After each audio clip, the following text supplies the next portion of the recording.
রাসূল সাল্লাল্লাহু আলাইহি ওয়াসাল্লাম বলেছেন, সাবাতুন ইযিল্লুহুমুল্লাহু ফি যিল্লি ইয়াওমা লা যিল্লা ইল্লা যিল্লু।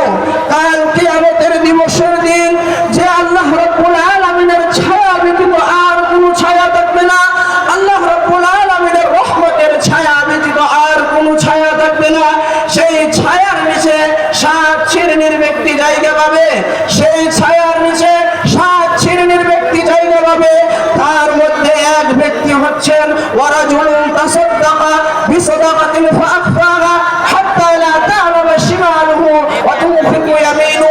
ওই ব্যক্তি, যেই ব্যক্তি আল্লাহর রাস্তায় গোপনে গোপনে দান করে, আল্লাহর রাস্তায় খরচ করে, তার ডান হাত কি খরচ করে বাম হাত বলতে পারে না, ডান হাত কি খরচ করে বাম হাত বলতে পারে না, এই ব্যক্তি কাল কিয়ামতের দিবসের দিন আল্লাহ রাব্বুল আলামিনের অশেষ রহমতের ছায়ার নিচে জায়গা পাবে।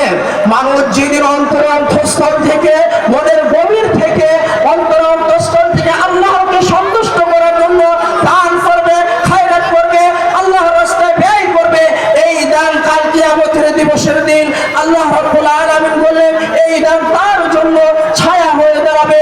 একথা মুহাম্মদ সাল্লাল্লাহু আলাইহি ওয়াসাল্লাম বলেন। রাসূল সাল্লাল্লাহু আলাইহি ওয়াসাল্লাম বলেন, মা নাকাসা মালু আবদিন মিন সাদাকা। দান সাদকা করলে মানুষের সম্পদ কমে না, দান সাদকা করলে মানুষের সম্পদ করে না। আল্লাহ রাব্বুল আলামিন বললেন, ইয়ামহাকুল্লাহুর রিবা ওয়া ইউরবিস সাদাকাত।